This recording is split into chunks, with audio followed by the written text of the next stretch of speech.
Still people getting in, but we have quite a full program, so we'll start in a minute. It's wonderful seeing all the faces from different parts of the world. So thanks again for joining. So let's get started. So good morning, good afternoon, good evening, wherever you are in the world. Welcome to the VREF Research and Educational Foundation Research Forum, today in partnership with the International Transport Workers Federation. My name is Holger Dalkmann. I'm the Senior Advisor to VREF and Program Coordinator to the Informal and Shared Mobility Program, and have the pleasure to facilitate today. Today is a big day also in terms of the partnership with the International Transport Workers Federation, because we will launch a new study by the Global Labour Institute. The study name is quite a mouthful, so it's Understanding Informal Transport in Africa, Labour Impact Assessment as Tools to Improve Workers' Condition. And we'll share in a minute or so the link to the study. And the study, in fact, summarizes 5 years of developing and applying the tool by the Global Labour Institute in partnership with the ITF. And it shares not only great case studies, but also identifies some prospects for future applications and research. And really excited that we have, in fact, thanks to ITF, not only the report in English, but also in Spanish, Portuguese, and French. We have quite a full program today where we will share the study, invite some leading researchers to reflect on the value of the study. And finally, we will discuss with key global institutions how they might be able to make use of the methodology in the work context and to improve finally also workers' condition. So, but first, I'd like to ask Henrik Nolmark, sharing some welcoming remarks. Henrik is well known to many of you, so he's VREF director, and I don't think he needs any further introduction. So, Henrik, over to you. Thank you, Holger, and thank you for the brief introduction. I'm really very happy to welcome you on behalf of VREF to this webinar research forum today. I'm quite impressed by the lineup we have on stage today, so to say on stage, but it's really an excellent group of speakers and commenters, so very much looking forward to that. Since some of you may not be familiar with VREF, or the Volvo Research and Educational Foundations, as the longer version of it is, I'll just say very briefly commenting that we are a philanthropic foundation. And important to say is that we are working independently from the Volvo commercial side, which is in some contexts extremely important to stay with that distance, which means that we cannot do anything which is beneficial for specifically the Volvo company, but also other private companies. All our processes have to be transparent, and all the results, findings have to be publicly available. So having said that, we are working through programs. We say that we are inspiring, initiating and supporting research and educational activities through the Future Urban Transport Program, which has been running for more than 20 years now. And then we have different thematic programs within that. One is the Informal and Shared Mobility in low and middle income countries, which is where we are focusing today. We also have a program focusing on walking as a mode of transport, and a program geographically focusing on mobility and access in African cities. So this webinar is, of course, extremely relevant also to the African program, but also to the walking program, I would say. So this is part of the Informal and Shared Mobility in low and middle income countries program, which we abbreviate as ISM, the ISM program, which consists of one major knowledge building activity called the PRISM, and I'm happy to see quite a few of the PRISM crowd here.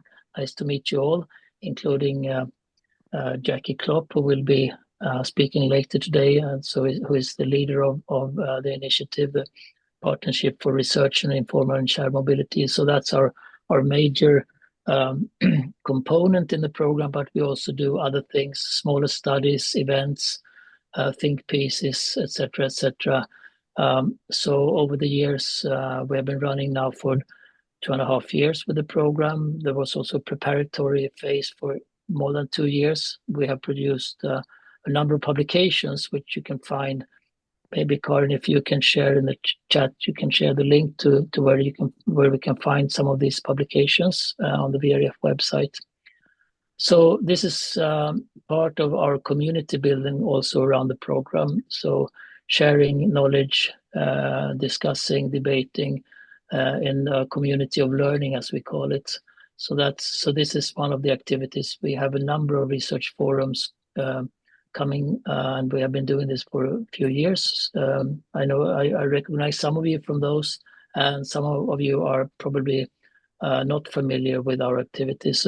Happy to see some newcomers, also from types of organizations and fields that are not always engaged and involved. So very happy to see you coming into this discussion as well. And with that, Holger, as you are the moderator of today's session, and also, as you said, the senior advisor to VREF and also coordinating the ISM program. So over to you, Holger.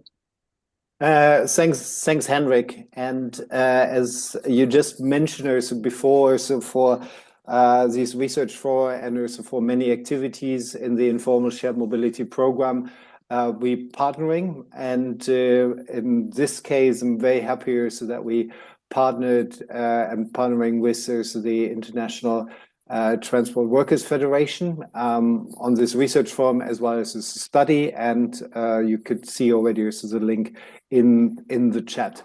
ITF has been instrumental to enable the application of the labor impact assessment in the last years, and therefore I'd like to ask Alana Dave to present the key findings of the study. Alana is Director of Urban Transport. Before handing to her, would like to acknowledge that the report had been produced by Dave Spooner and his team from the Global Labour Institute. And great also, Dave, that you also be able to join us today. So Dave, as many of you know, had retired some weeks ago, but it's great also that you are with us today. And thanks so much also for your great work. And the team from GLI is joining as well. I see also Georgia and others joining, so they're also ready also to respond to any of the questions. So talking about questions, we would like to also have a close engagement with everyone. So please also feel free also to provide any observations, any thoughts, any questions in the chat. Without further ado, I like to hand over to Alana. Alana, the floor is yours. Thank you so much, Holger, and to the Volvo Foundation for hosting the launch of the report today. What I'm going to be doing is giving a very general overview of the report, focusing on the methodology itself, some of the key issues and lessons that have emerged for us, but most importantly, the recommendations going forward from this report. Today in the webinar, there's not much time to really go into the detail of the data, but I'm hoping that many of you have read the report already, or after the webinar will be inspired to do so. What I just wanted to quickly do is give a little bit of background so that you know where the labor impact assessment idea came from. So for the past 15 years, the ITF has worked very closely with the Global Labour Institute on labor and employment issues for informal transport workers. they constitute the vast majority of workers in urban transport worldwide. And you will see from the slide some of the focus countries and cities that we worked in, doing research, education, as well as capacity building. But what this work revealed is the urgent need to understand what impacts formal public transport projects, improvement projects, have on labor in informal transport. These tended to be neglected, these impacts tended to be neglected by the institutions driving reform. And we felt as an organization representing workers, it was important to understand their impact so that there could be some dialogue. And this led us to initiating labor impact assessments in several target cities. And there you'll see the covers of the reports that have been done so far. Just to clarify that 3 of those reports in Abidjan, Nairobi, and Dakar were commissioned by the ITF, but the other 3 reports were commissioned by other institutions.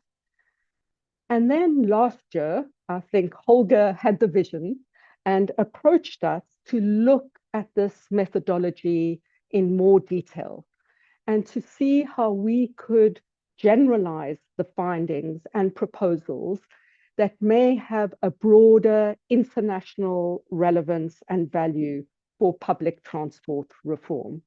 And that's how the synthesis report came about. So what I quickly want to do now is focus on the key features of the methodology. The core research methods are surveys, in-depth interviews, and focus groups among informal transport workers. And actually, just to say, all the photographs that you're going to be seeing on the slides have come from the work that we've done. I want to really emphasize that workers' associations and trade unions were active partners from the outset. And what we found that this was very important in terms of trust and the ability to get information and views from workers for the process. It's much more likely that they're going to trust their own organizations than outside academics or consultants that they are not familiar with. But I do want to say that our partnership with academic institutions was very important in all 6 of these cities. Academic individuals as well as their centers were involved in both the data collection as well as the analysis. So in terms of the surveys that we did, or GLI did, over 3,200 surveys were conducted, capturing data on workforce characteristics such as age, gender, educational level, on working conditions, on livelihoods, on operations, as well as the awareness and attitudes that workers had to proposals for public transport reform. In terms of the focus group discussions, 41 discussions were held across the 6 countries, and they explored in more depth the major issues participants currently face in the workforce, both at work, in the wider public transport system, the awareness and knowledge of public transport reform, but I think most interestingly, what their ideas and suggestions for improvement were. We did 88 in-depth interviews, which provide very detailed illustrative examples of the microeconomy of operations, including the main factors that affect livelihoods, operating costs, and income. Just from our point of view as the ITF, in terms of the methodology, I really want to highlight the value of drawing on the very in-depth knowledge which workers themselves have of the informal transport system, their understanding of what the root causes of the inefficiencies are and other problems, and how to overcome these. So the methodology, I think what is unique about it, it recognizes workers' major asset, which must be drawn upon to fill the data gap. And then when the data was collected and analyzed, and when we had the resources to do this, there was an opportunity to bring together the different stakeholders, transport authorities, government representatives, city representatives, trade unions, to reflect on the findings and the recommendations. So what I quickly want to do now, I mean, that gives you a broad idea of the methodology, is to give you an overview of some of the main issues that have emerged and why these are important for public transport reform projects. The first one is the size and complexity of the workforce. There are many different occupations within informal passenger transport. In several cities, for example, it was identified that there were over 30 different types of occupations. There are tens and thousands of people who rely on it for their livelihoods, not just the drivers and the owners, which are the two categories that we're probably the most familiar with. And what's important about this, for those of us involved in policy and other kinds of activism, these are the workers who are frequently overlooked when considering the impact on employment, and really included in the consultations and surveys that are sometimes conducted by the authorities. So I think this finding from the labour impact assessment really challenges the categorization of the workforce under the general title of operators. It is not a homogeneous group. Our data shows that there is significant socio-economic differentiation, and as a result, very different experiences and priorities for workers and for owners. I think we should also remember that only a very small percentage of workers actually own their vehicles. Right, the next finding that we had from the labour impact assessment is the very specific and dramatic impact of the target system in terms of what happens in informal transport. The informal transport economy is very much driven by the system, within which the majority of the drivers are informally employed by vehicle owners. So what it means is that the drivers pay a daily or a weekly fee to the vehicle owner, and their earnings, their wages, then come from whatever money is left over after paying the target and other expenses like police bribes, like petrol costs and other labor costs.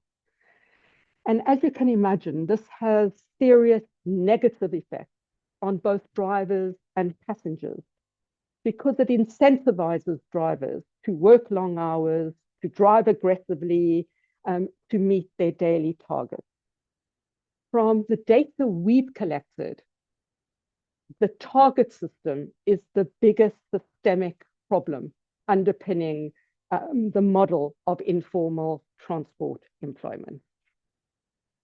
So just very quickly, I'm just going to go through all of these.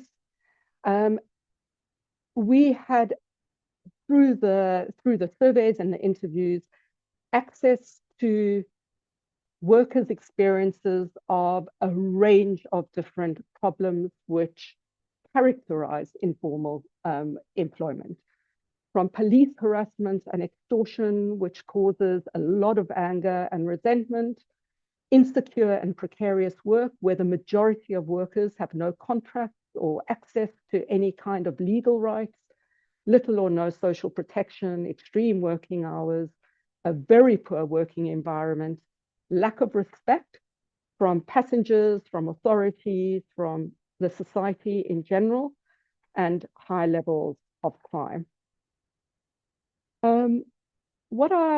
The next issue that emerged was the issue of gender discrimination and issues faced by women.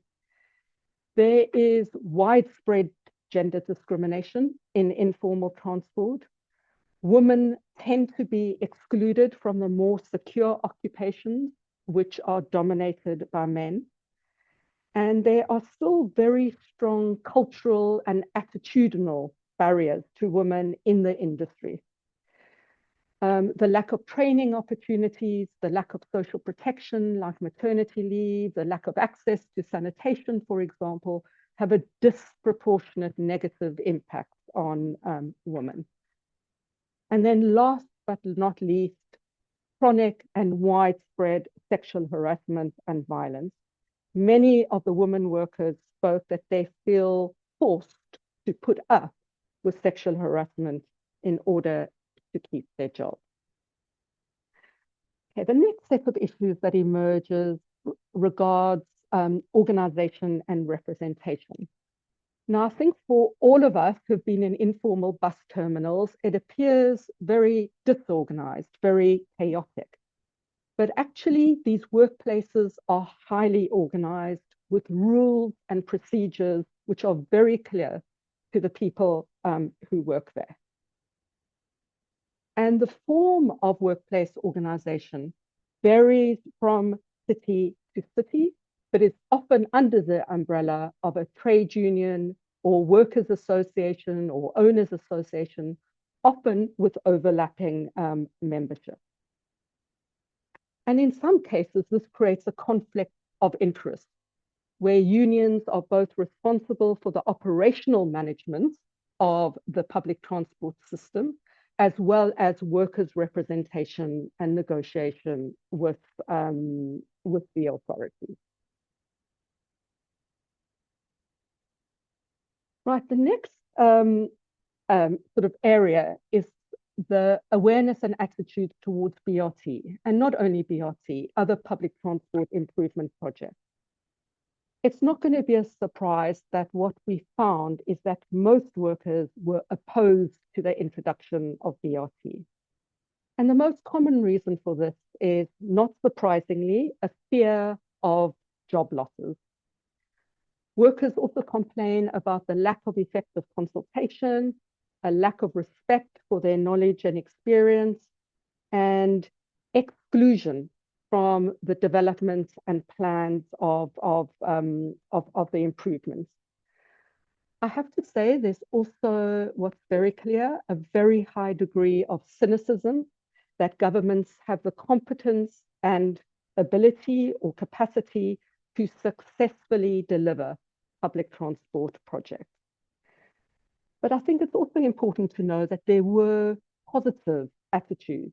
Workers see the environmental benefits of improved public transport. They understand that it's important for the economic development of the country, and that improving public transport also improves other problems that impact on them, like congestion. Okay, this is a really interesting set of issues related to their attitudes towards reform proposals. The majority of workers interviewed find it very difficult to envisage a public transport system that operates under a different business model to the one they're used to, which is cash-based and operates according to fill and run.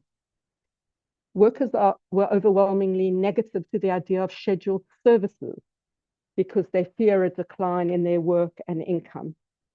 And many believe that reorganizing public transport into operating companies will mean that family members will be employed, or only people that are known to the operators, and that they will lose their livelihood. There were interesting attitudes towards going cashless. Workers feeling that passengers could use this to defraud them, or they wouldn't have the necessary cash during the day to pay bribes or other expenses like repairs.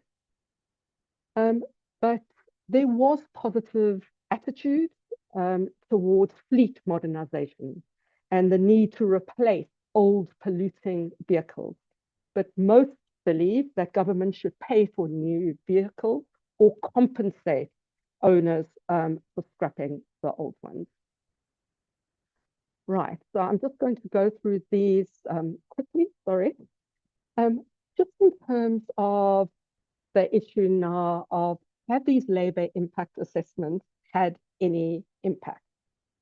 What we have seen is that in terms of policy discussions on informal transport, there has been a growing interest recently in the internal dynamics, the microeconomy of informal transport. And there's much greater recognition from many institutions that urban transport reform is likely to fail if there is not effective engagement with stakeholders from the informal economy. And it's difficult to judge what contribution our labor impact assessments have made to this, but it's certainly given visibility to some of these issues. They've also had an impact on building the voice of workers and their organizing and negotiating capacity to engage with governments. And most importantly, well, not most importantly, but I think importantly, this process has created the space for labor, transport authorities, and other stakeholders to meet, to come together for the first time and explore longer term opportunities for discussion and consultation. So what I quickly want to do now in the last few minutes is just go on to some of our key recommendations. So I spoke earlier on about the lack of workers' trust and confidence sometimes in the authorities, and the real need to build this trust between owners, workers, and the authorities through consultation and negotiation. But what I really want to emphasize that this has to happen at the very early stages of projects, so that it isn't presented as an established fact towards the end of a project. And it's also likely that earlier consultation could lead to proposals and decisions that are more likely to be supported by the workforce. We would also strongly recommend that authorities refer to the ILO recommendation 204 on the transition from informal to formal, where there are many ideas on how workers should be included in planning to ensure a just transition. Right, the next recommendation that we've got would be to support training for workers and owners to strengthen democratic accountability, policy development, and representation, but also similar capacity building and training for transport authorities to really understand the dynamics of the informal transport economy and to engage meaningfully with the stakeholders. Now, I think this is a nice quote for, from a worker in terms of addressing immediate concerns. Why wait for BRT? Why can't the government deal with the Matatu issues now? And that was from Nairobi. And these are some of the issues where immediate concerns could be addressed. As I mentioned earlier, one of the biggest problems is the target system. So looking for alternatives to the target system, whether that's formal employment in public or private or cooperative operators, or through forms of self-employment and the registration of vehicle owners in the context of informal transport being reformed and transparent. I think recent pilot projects in South Africa have shown that it's possible to find alternatives, but that these need longer-term development and investment for them to be sustainable. The second area which can be addressed immediately is gender discrimination and the importance of authorities removing barriers for good quality employment for women in transport, and addressing violence and harassment, which is one of the biggest barriers, through including improving safety for women workers and passengers. The next area, which is a very widely felt issue, is the access to vocational training, not only for drivers to drive the BRT buses, but broader opportunities for training and apprenticeships. And as in the context of the reform. For example, electrification is a really current example of where this kind of training could happen for workers. Addressing harassment and corruption by there being better coordination of policy between security services and transport authorities, improving working conditions, like providing access to shelter, to drainage, to rest and catering areas, but also looking at how the improved facilities for formal public transport at the interchange with informal can also be used to improve conditions, like on the BRT feeder route.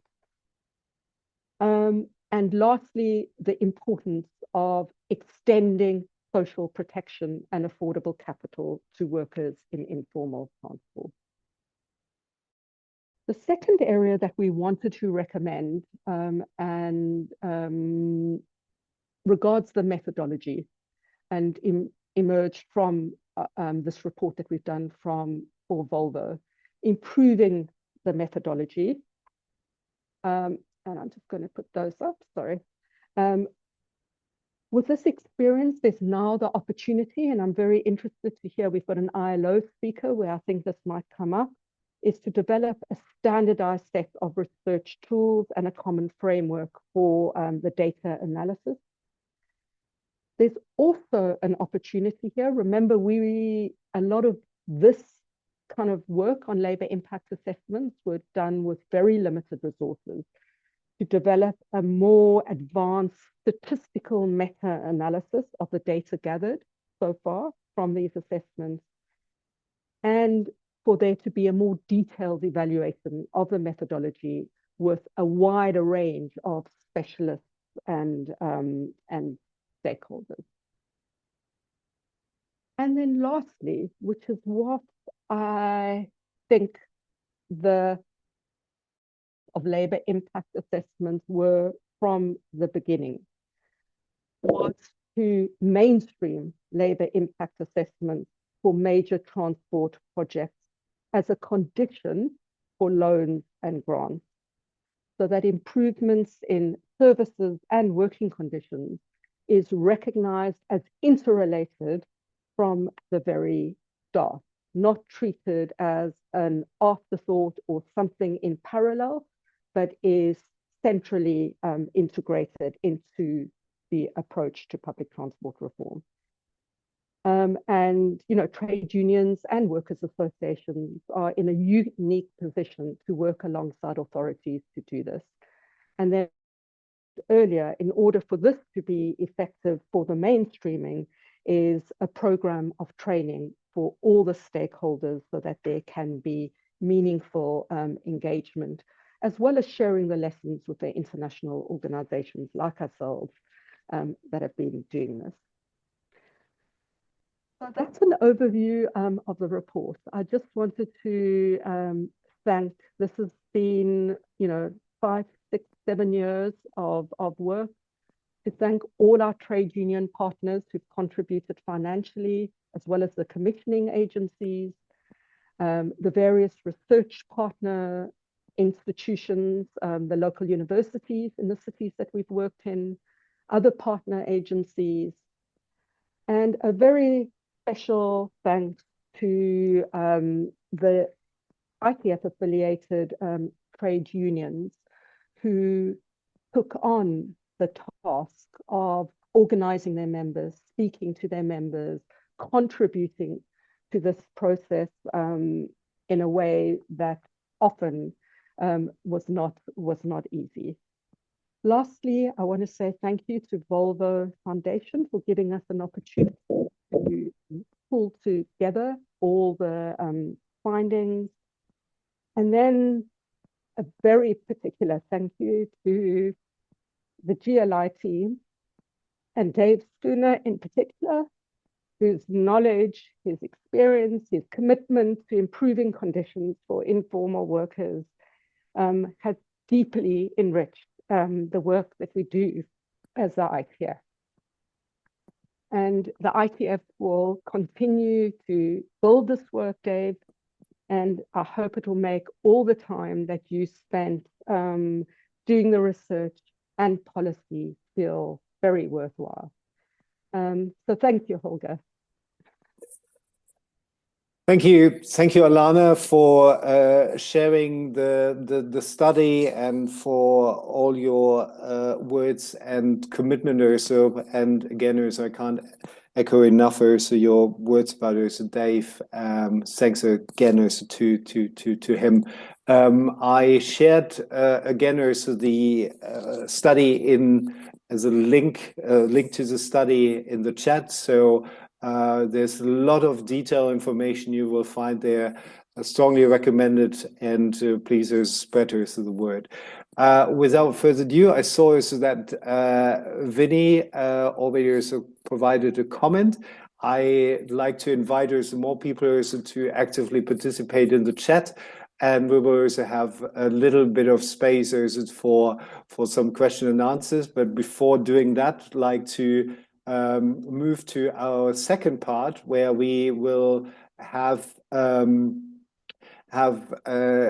three colleagues who kindly agreed to share their reflection on the study, and like to start us with Jackie Klopp.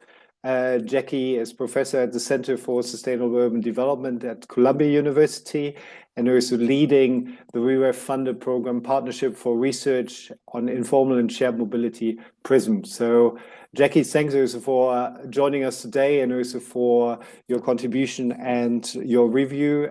So please share us your observation. Thank you. And if possible, stay within 3 minutes. Thank you. Yeah, sure. Well, first of all, this is a really, really important and landmark study.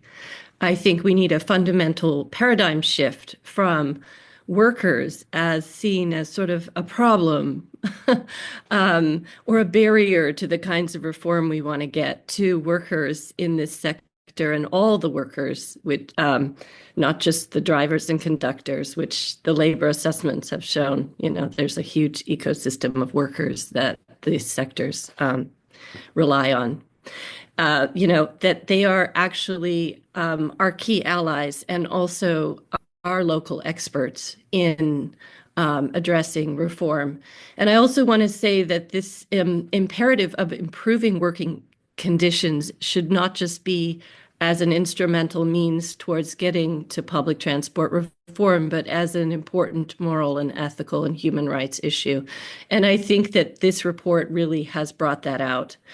And it's, as an academic, I think it's also put an ambitious agenda in front of us in terms of looking at issues like corruption and governance and these kinds of violations. We don't often like to talk about these things in these higher circles, but when you start to do this kind of labor impact assessment and talk to workers, it is really unavoidable.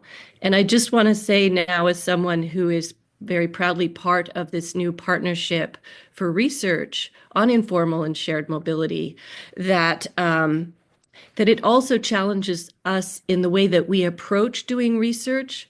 And I think one effort that we're trying to make in our consortium is to do more co-production of knowledge with the people who run these systems, recognizing them truly as experts. Because the reality is, a lot of the folks in these cities who are supposed to be in charge of transportation really don't know the nitty-gritties of how these systems work every day.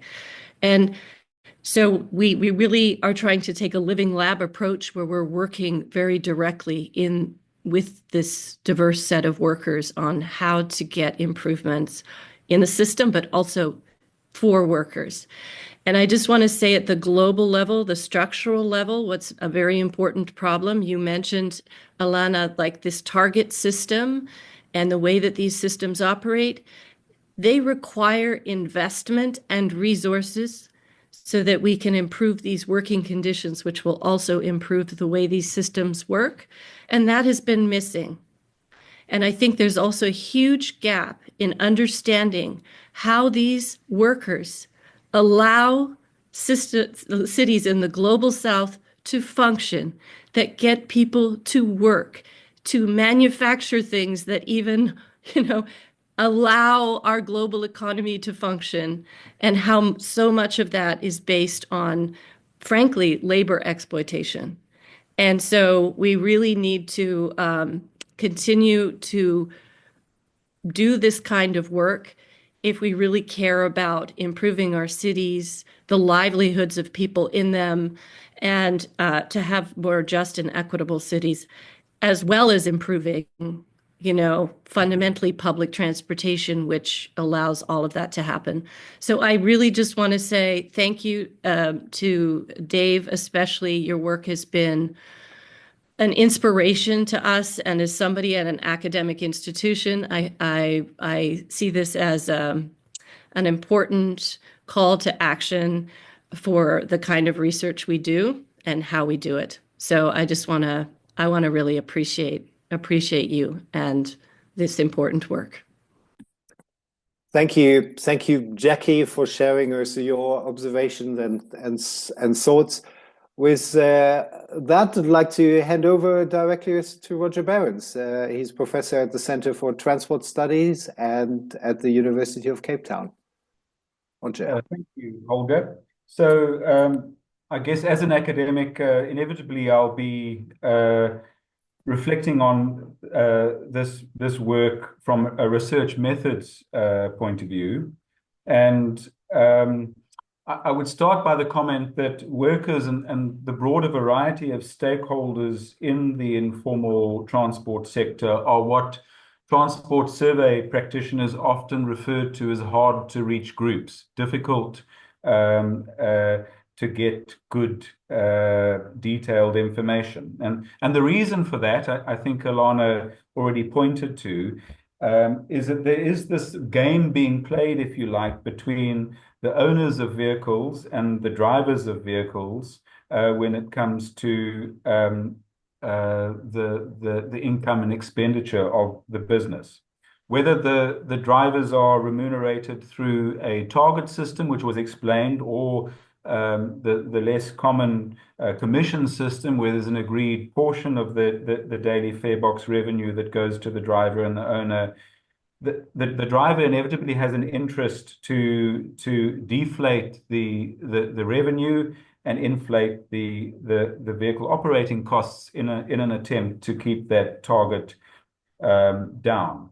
There's also a game that's played between the owners of vehicles and public authorities when it comes to compensating operating license holders when things like BRT systems are introduced on corridors. And here, obviously, the license holder has an interest in inflating the profitability of their business to increase the compensation.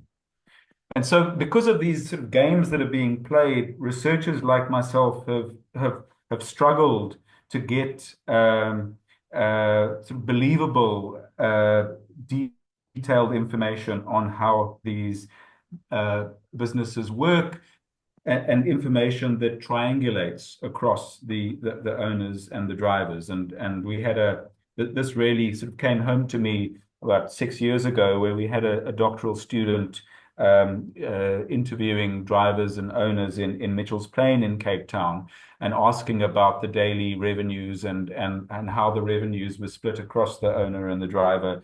And when you spoke to the owners and when you spoke to the drivers, you got completely different responses.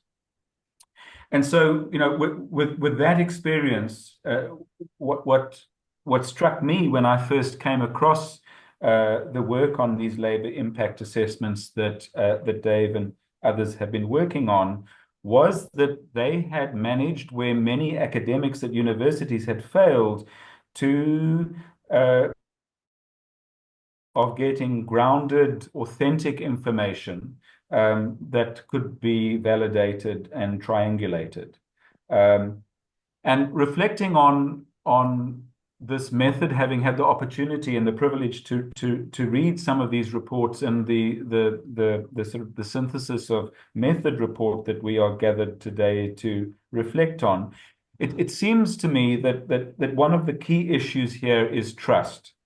That if the respondents, the participants, trust that the data that they sharing is intended to assist them and will be used in their best interests, they're more likely to share that data openly. So my kind of parting thought would then be, with an academic hat on, that in addition to the fascinating empirical findings that come from places like Abidjan, Dakar, Nairobi, Accra, and Kampala, not least, you know, the more than 30 types of occupations that Alana mentioned, there are real, I think, methodological lessons that academics can learn from these labor impact assessments and the work that the Global Labor Institute has performed. Three main things for me. The first has to do with how participants are recruited, reflecting on some of Jackie's comments about the importance of co-production, that one needs to try and engender that trust relationship that appears to be so important. And so I found it particularly interesting to read about the preliminary engagements and identification of local partners that all happens before any real data collection happens, which is spelt out on pages 34 and 35 of the report for those of you who would like to read more about that.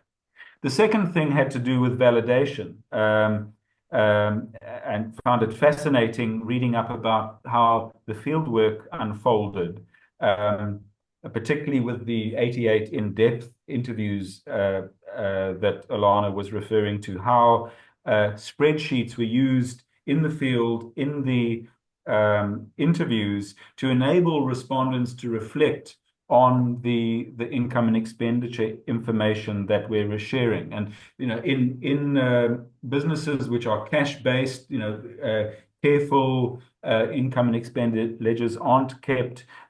This appears to me to be a really useful way of engaging with people and enabling them to reflect on the validity of the data that they're sharing.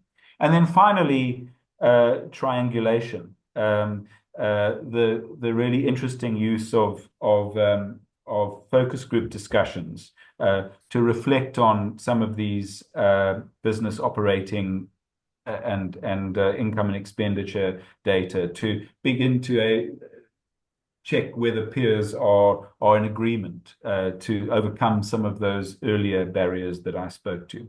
So in conclusion, I've really enjoyed reading this work over the years, and I think it's made a really important contribution to the field, not only in terms of empirical insights that are authentic, but also giving researchers ideas as to how to do their work better. So thank you, Holger.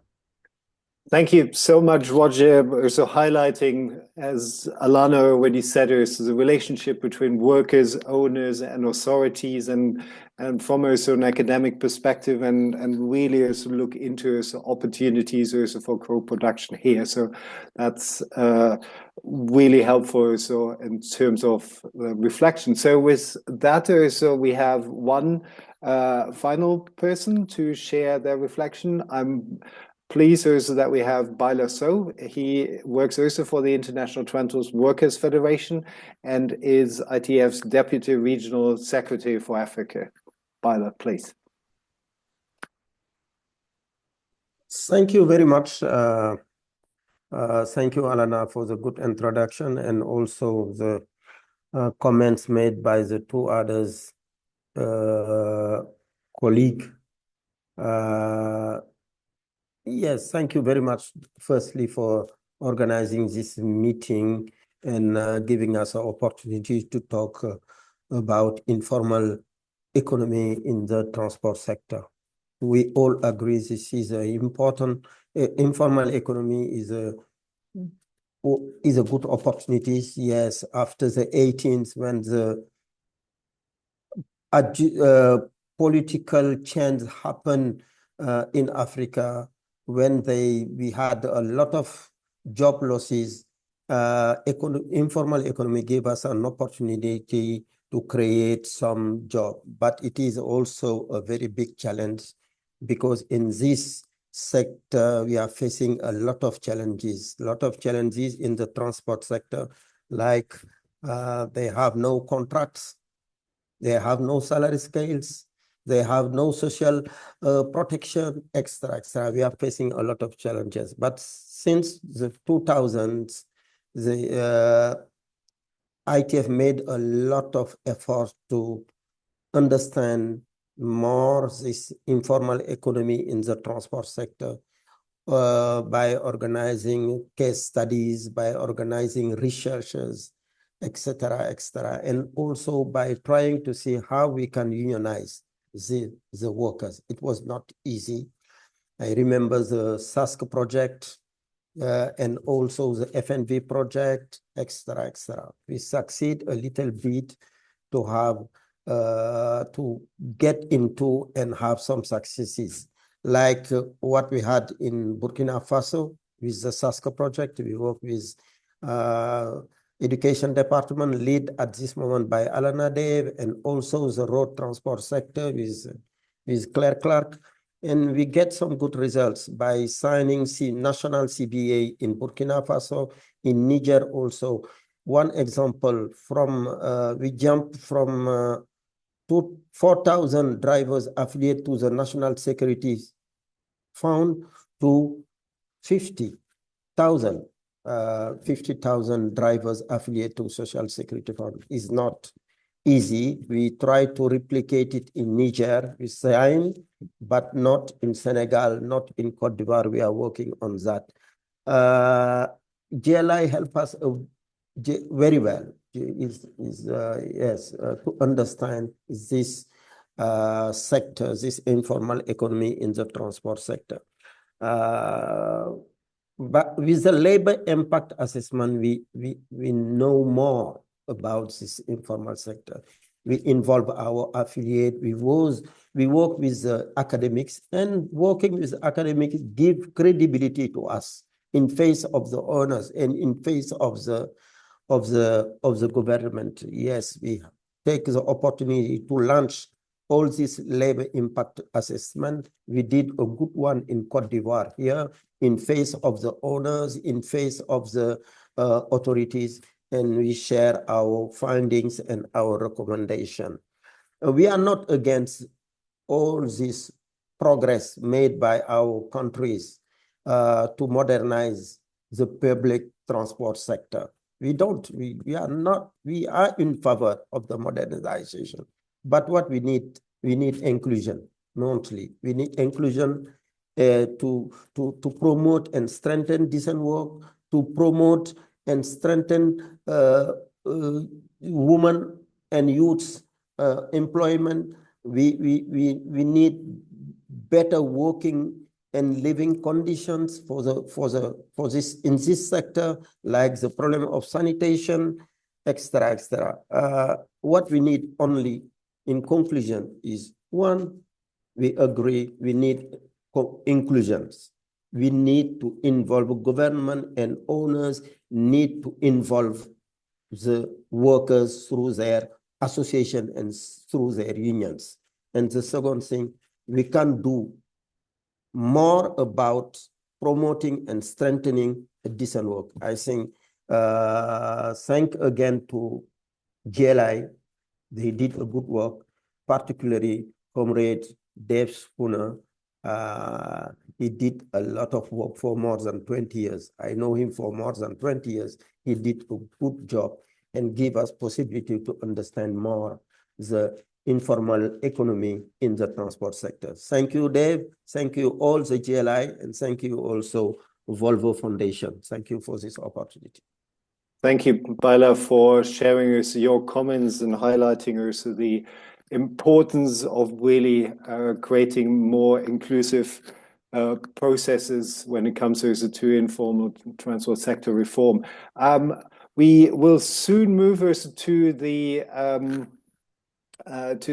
final roundtable discussions in terms of how to apply, but we have quite a lot of comments already there, so thanks also for that.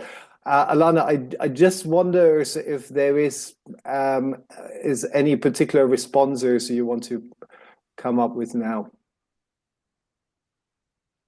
I don't think so, Holger. I haven't had a chance to look at everything in the chat, so I'll get back to you about that. Okay, perfect. So again, thanks also for the wealth of comments and exchanges there. Please also keep on going also with that. So I'd like to also move then also to our last round, and as we discussed and Alana presented, this study was to summarize great work for the last 7 years, showed a methodology, but also shared some initial ideas how to scale that, because we heard from many of you how important also the inclusion is, how important also the methodology is, and we have a great panel together from different organizations also to more reflect on that. So like with that, also we have a roundtable with Bijam Rea from the World Bank, with Maricela Ponce de Leon Valdez from the African Transport Policy Program, SSATP. We have Alejandra Cruz Ross from the International Labour Organization. We have Luis Ribe from C40, and last but not least, Emmanuel Dominguez from UITP. So I would like each of them first also to come up with a brief reflection or so, particular how the work which was just presented, and in particular as a methodology, can be used in their work context. So Bijam, I know so you have to leave a little bit earlier, so starting also with you and to hear also from a World Bank perspective how you see also labor impact assessment can be also of use in also the work of the World Bank. Great. Thank you, Holger. Good morning, good afternoon, everyone. This is really very important report. Thanks, Alana, for a very nice presentation and for nicely documenting your work in the labor impact assessment. So I would like to make maybe 3 points regarding this. First, I think the methodology you presented really feels an important research gap or methodological gap in my view. Many of this that the work that we have done, that I've seen or that has been done in the past, it tends to be more theoretical or very descriptive. But the way you have addressed it with the granular data, going and interviewing workers and different an important addition for the methodology. I think I agree with you. Before we start on a major program, whether it's reform or investment or transition to BRT, indeed, we have to do a labor impact assessment. In our social safeguard management with World Bank project, we do carry out social impact assessment. What would happen? Let's say if people are affected by the project that the bank finances. We have a very deep methodology for social impact assessment. But I guess the addition for this one is It takes the worker, it goes a lot more deeper. It's a deeper way of doing it. So integrating this into our own social safeguard impact assessment could be a very valuable addition. We'll have to see in terms of how we could add into an existing operation to the already system that we have. So just for those of you who may not know, like when you do people are affected either through resettlement or through reform, you have to do an impact assessment and a compensation method, and to make sure that their livelihood is not changed. But this is, I think this impact assessment is also to have to make the workers and the right stakeholders, I guess to use Jacqueline's word, partners for reform. I think it helps us to identify, because rather than seeing them as the opponents for reform, they could really play an important role if we understand what their concerns are. So that is one. Now, the second thing that I would like to bring about is on the payment system you nicely presented, the targeted system that you described. So basically, I think the way in the informal sector that the way it operates in this revenue sharing mechanism, I call it, modern day sharecropping system, really, because there's an absentee owner, and then he or she is trying to incentivize her worker to the maximum possible. In that sense, you get the outcome that you have. Long hours, highly incentivized to make the extra buck, because after they meet their targets, the rest is theirs. And then you have this conflict at the curb. So those kind of, sharecropping or target system come because what economists call there is an asymmetry information between the owner and the worker. And the only way, because they cannot supervise them, the only way they have a method is to employ this. So, Joseph Stiglitz won a Nobel Prize by describing the situation. So what, he calls asymmetry of information. So basically, so that's where the problem is, I think. How do you overcome, if we're going to do in a more income-based, how do you overcome the asymmetry information that exists between the owner and the worker? How can you ensure a win-win scenario where the owner is able to supervise remotely and the worker is working to meet the revenue that's expected from that contract, from that relationship? So the good news here is I think there are some technologies that are emerging through telematics, where you can actually, just monitor the miles traveled or the hours worked, and then through that you can actually stabilize the income of the worker without having to rely on this powerful incentive system that is embedded, which benefits mostly the owner and puts the worker at a very vulnerable situation. So, we really need to think using technology to reform that payment system. Because if you say, okay, you're going to just be salary, you're going to be paid in salary, the workers actually don't like that themselves, because they like the flexibility.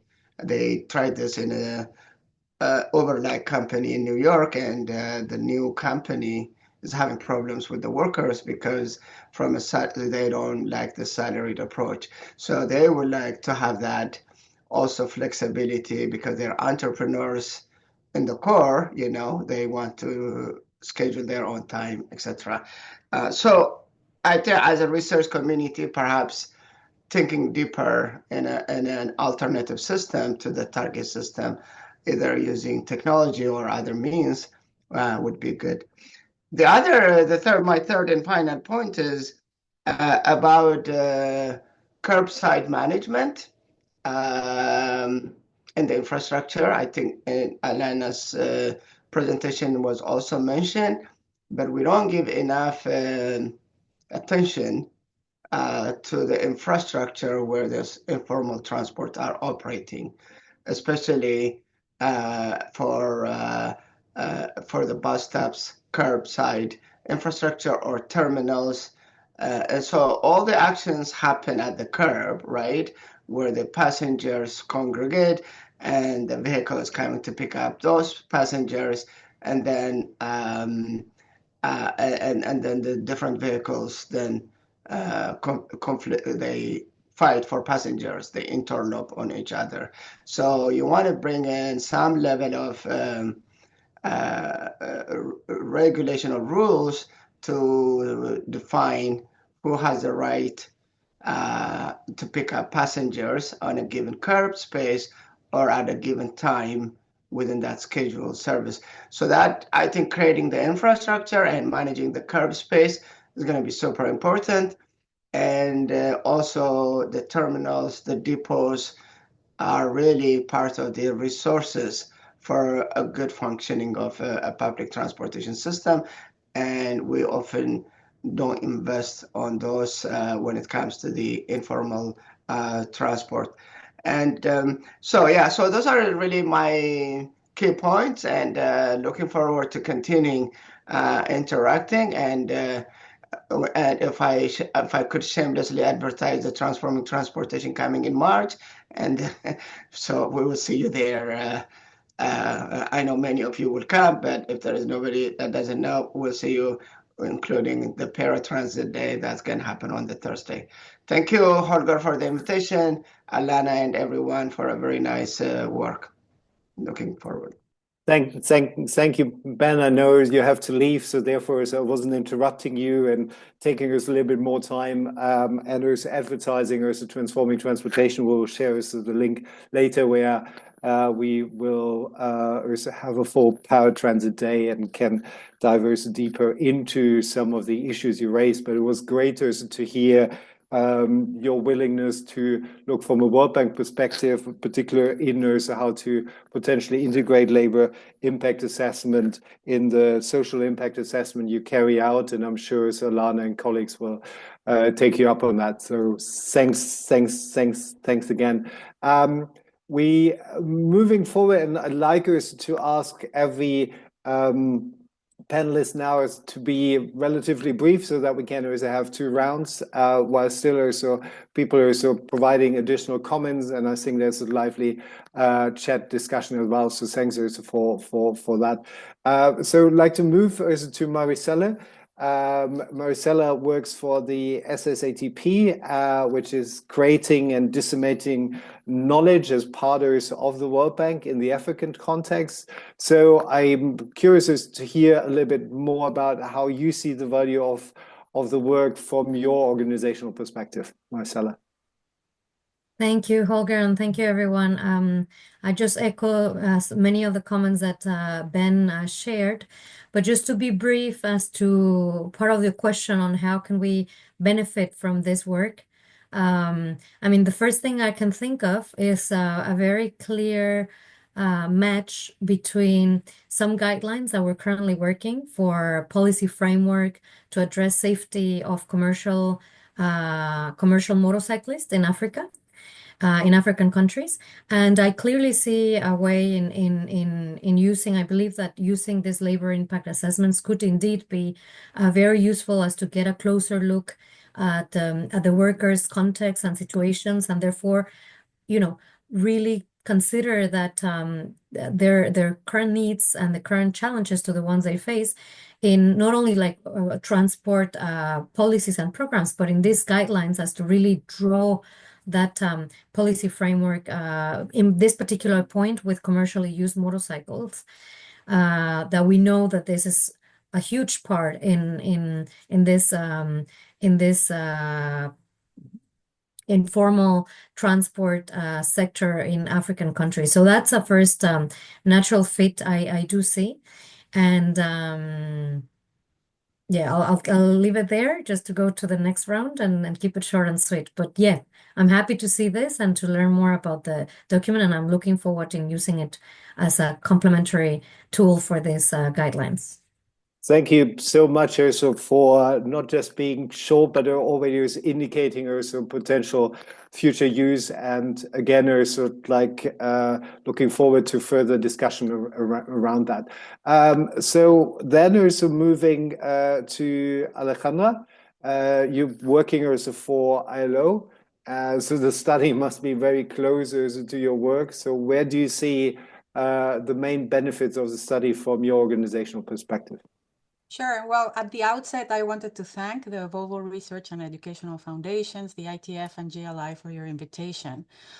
Just briefly, for those of us or you that might not be familiar with ILO, it's the International Labour Organization.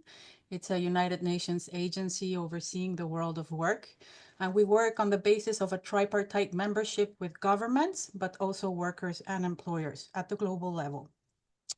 And within that, actually, this value had already been recognized in 2021 when governments, workers, and employers came to the ILO on a global technical meeting on urban passenger transport services and concluded, specifically in the final recommendations of this meeting in paragraph 12, that employment or labor impact assessments are useful for measuring the employment and decent work impacts of urban passenger transport projects. So to your question, and it's the underlying principle, it's not so much how the ILO officials will go and utilize or conduct labor impact assessments in the field, but more that the ILO membership, that means the UITP, the ITF, with whom we work closely at the sectoral level, and 187 member states have agreed in 2021 to the principle that these assessments are useful and can help in measuring the real labor impacts of urban transport reform projects. And at the end, this methodology ensures a progressive transition to formality by reducing decent work deficits in a way that also takes into account the interests of informal workers while respecting their fundamental rights. I will leave it at that. Thank you.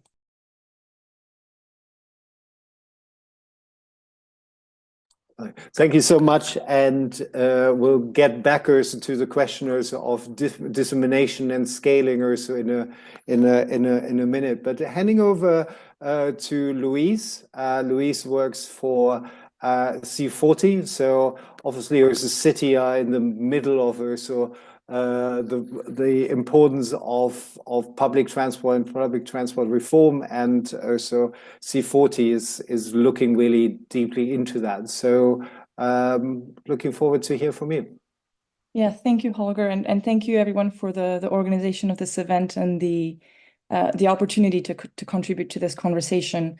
Generally, maybe to echo what everyone has said already on this call, this framework and this report coming out is really a landmark moment, and I think it's kind of helped to provide this high-level view on how much detailed information this tool can provide in a sector that can at times feel very opaque and challenging to work with for a lot of city administrations.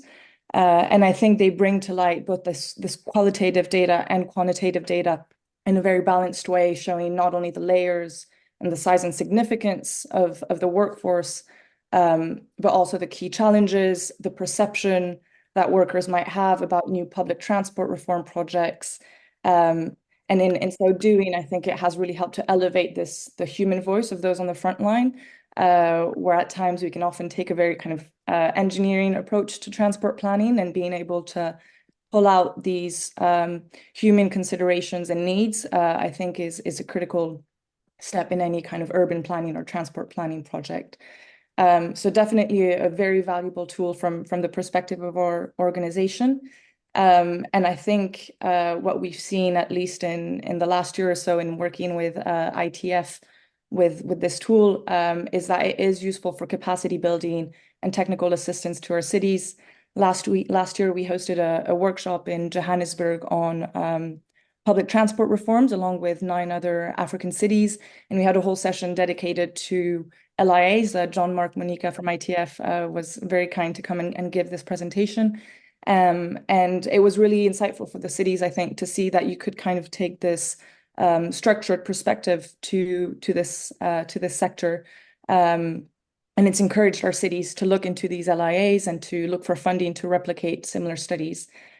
So yeah, really great to see this kind of methodology being standardized, and also excited to see how it can potentially be replicated in other regions, because from what I understand, it's been quite focused on the African region at the moment, but I think there's huge potential to bring this to our cities in Southeast Asia and LATAM as well.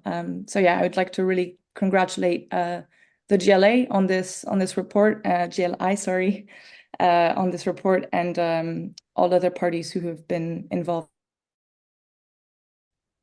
Thank you, Louise. And finally, also handing over to Emmanuel. And Emmanuel works also for UITP, which was already also mentioned, representing don't know how many thousands of public transport operators.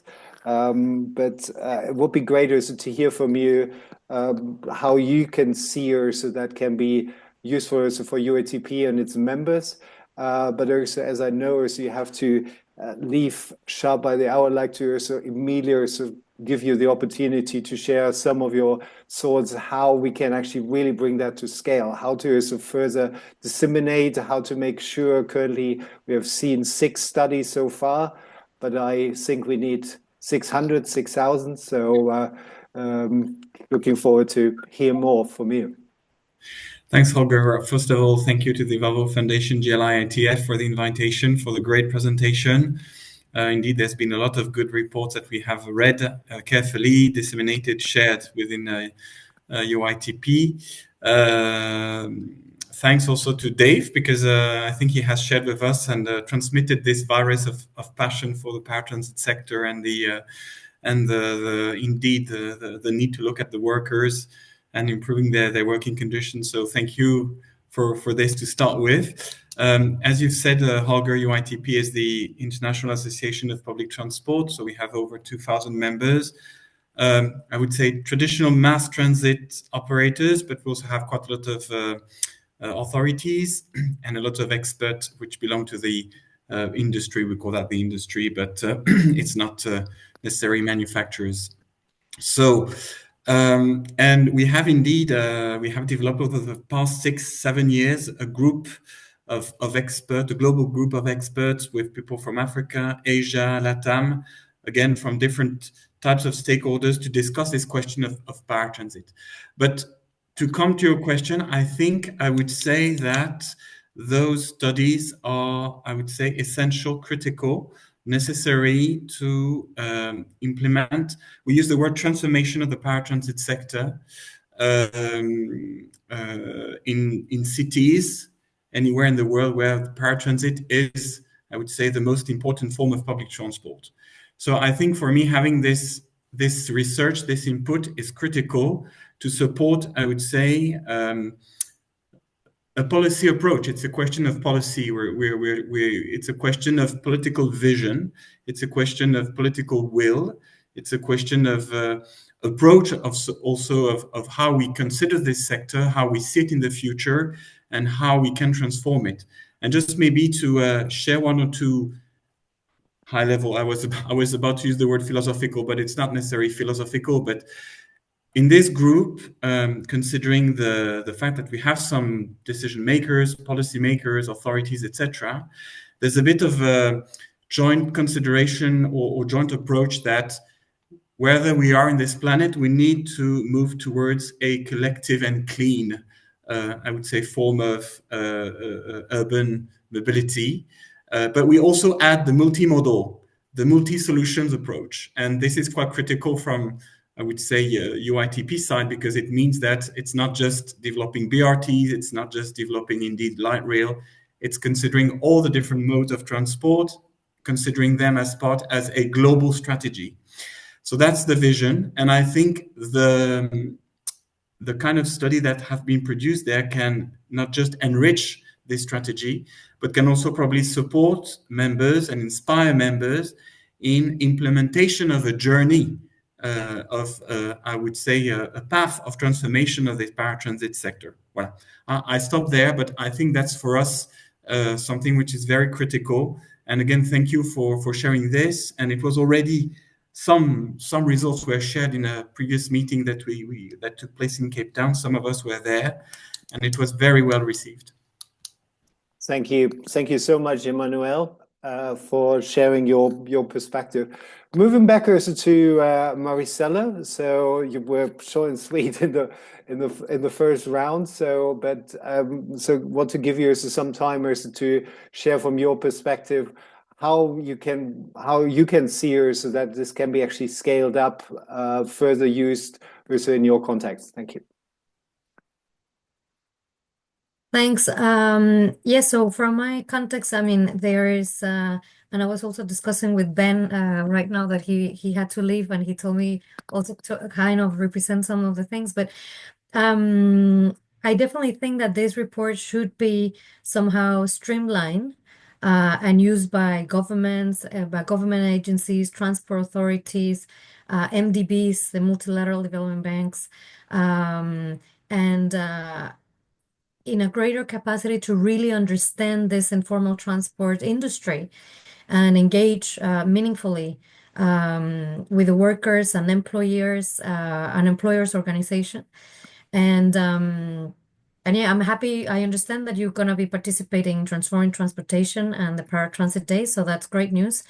Because I think indeed that would be a great opportunity to not only disseminate the report, but actually gain or continue gaining momentum as to go to the next step, which is the important part, which is, I mean, the important part, the more important part in the sense of really make use of this knowledge and this report and this assessment. So I think the first stone has been set and the first step is being taken, right, as to gather all this knowledge and very important information from the workers themselves.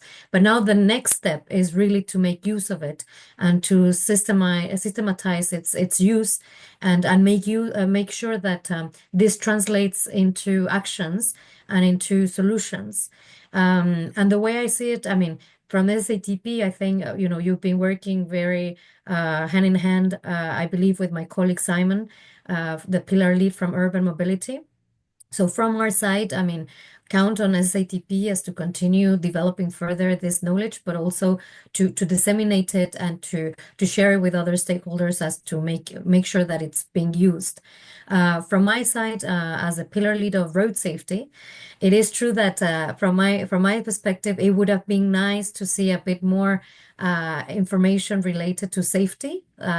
It is mentioned, but in my point of view, it's a bit lightly mentioned versus the huge impact that these aspects have within the community, not only the drivers, but also the owners by, having the vehicle stop for days or just damage and then the cost and so forth, but also the users. So I think, all this challenges that are well mentioned in the report regarding the long working hours leading to fatigue, aggressive driving, crashes, or drug and alcohol abuse due to the excessive working hours and so forth, and also the motorcycle taxi riders being also particularly prone to these crashes and to this aggressive driving and then the poor vehicle conditions and so forth. I'm very happy to see this mention, but I would be, I would think that it would be very useful to have a bigger or deeper, like a deeper concern or a deeper involvement into what are the consequences of these risks and of this of being involved in this unsafe behaviors and therefore in these road traffic injuries and therefore what's in stake for, again, all the community, drivers, owners, and users. Thanks. Thank you, Marcella, highlighting also that there always is room for improvement on the methodology, and it's should be also agile enough also to adjust also to also the specific needs, and highlighting also here also safety in particular.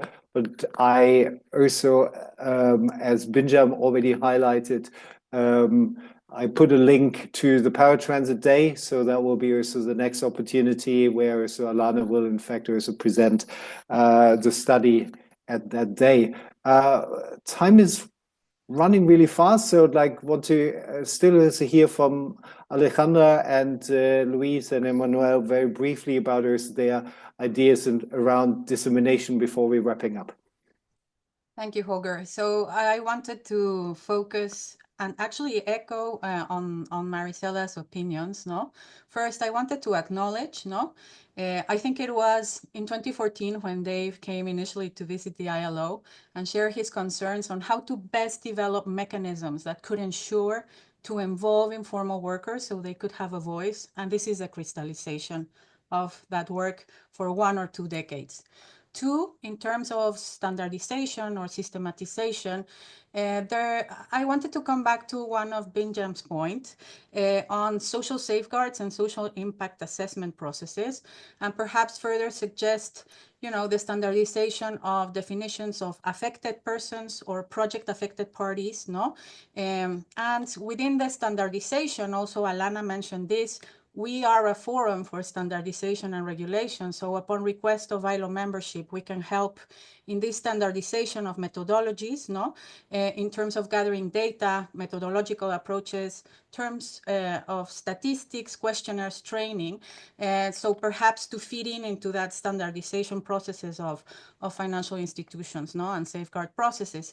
And the third point I wanted to make is the necessary linking to decarbonization and also road safety targets, no? Because informality, I go to a lot of forums, there's a lot of discussion of AI, automation, but informality in road transport is the elephant in the room, no? So for road safety and for decarbonization, I think. So there cannot be really decarbonization or the improvement of road safety targets without formalization. And as mentioned by Alana, the ILO recommendation 204 gives some parameters. And I would go furthermore that there is recommendation 202 on social protection floors, because in many cases, formalization starts by the development of policies and programs to integrate workers into social security processes. And this was mentioned by Bela. So in any case, these labor impact assessments really are where the rubber meets the road, not to start implementing general principles on social dialogue, universal social protection, just transition, and formalization. Thank you very much. Thank you, Alejandra. Emmanuel, any final words from your end? Yes, thanks. I mean, the point I want to maybe just a quick step back around this question of workers. Why is this so critical for us? Why is it so critical for the industry? It's quite simple, and my colleague Christelle is in the room. No drivers, no service. No drivers, no public transport. No workforce, no ability to, as Jacqueline mentioned, serve the territory, the city, society, the economy, etc., etc. So this is definitely something which is critical, and that's the starting point. It's also it's also a way to attract in the conversation probably some authorities, some transport authorities, to ensure that indeed they can focus and, I would say, put the right energy, the right attention on that topic. Now, more practically, within UITP, in terms of dissemination, of course, we have the working groups. We have developed some partnership with 2 organizations. One is the African Urban Mobility Association, where there's lots of I would say, major transport authorities there. So that's certainly a place where this question can be raised. They like to address the question from they use the word professionalization. So their angle is definitely on workers, but they like the idea of professionalizing them in a way that we integrate them to the transport transport system, global holistic multimodal transport system. We work also with Codatu, which is a French organization involved in projects, real projects. And we can also, we try also to propose to authorities some trainings, specifically on the paratransit transformation topic. So definitely those are the kind of areas where we can disseminate, and maybe we'll come and reach out to some of you to participate as trainer, of course, to those kinds of trainings, because I think that's quite critical. So this is how I see it. If I may just add a little thing, and I think Alana will very quickly, so we have to very quickly, and Alana will not be surprised by this, but I think it would be so interesting to have a similar approach to understand the government side, because these labor assessment focus very much on the provision side of mobility services, etc. But I think it's also critical to make sure for this journey, we need the two sides, right? We need the two sides at the same table. We need trust. We need to make sure everyone understands each other. And it's good that the authorities understand the provision side, right? But it's also interesting for everyone, including the drivers, to understand also sometimes the constraint authorities have. And just this very last point, talking about harassment, extortion, etc. A transport authority is not a police authority. So it's important to understand also who is doing what and where to act to ensure that actually we have this transformation, this interaction, this integration. Maybe there's the will on the transport authority side, which is more the city level, but maybe there are other interests on other authorities, which are more state, more police. And that's another discussion, but that should be part of this, I would say, assessment approach of the public sector, globally speaking. Well, I stop there. Thanks.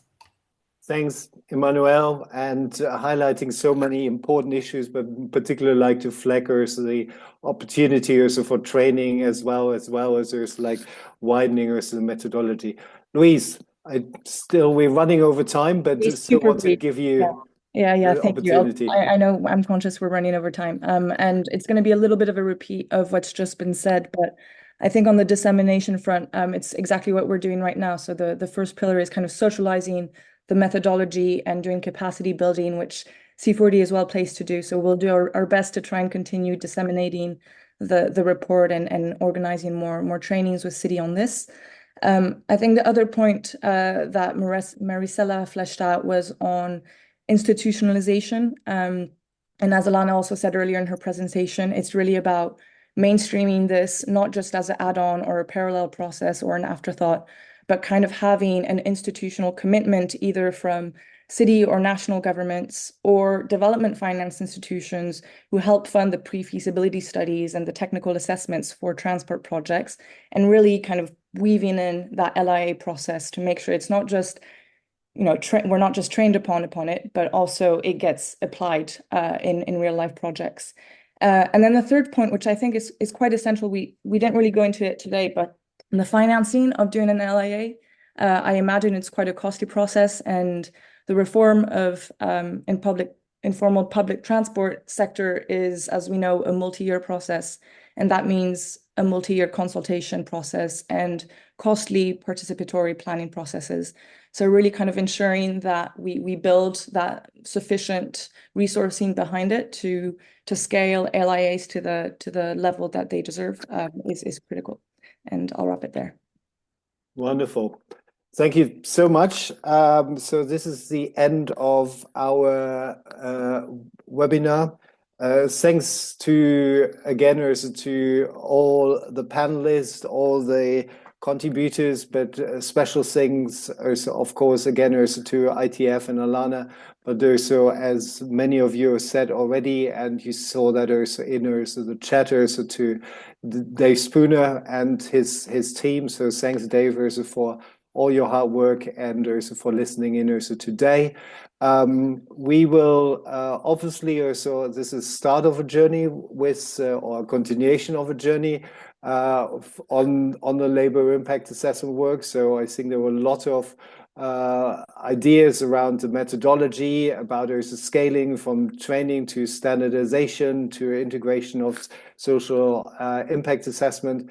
So there will be also more opportunities there, as we already heard. Also, we will be around also Paratransit Day. And with the workers of VREF, we will have the next research forum already is on the 19th of March. So please also where we will present a study about overview on Southeast Asia. So watch the space. And again, also thanks to everyone here involved, have been really rich, and have a good day, good evening, wherever you are. Thank you very much. Thank you, everyone. Thank you. Thank you. Thank you. And thanks to Holger and Thank Karin you. for arranging Thank you this very much. work. Bye. Thank you. Thank you. Bye. Thank Bye-bye. you. Thank you.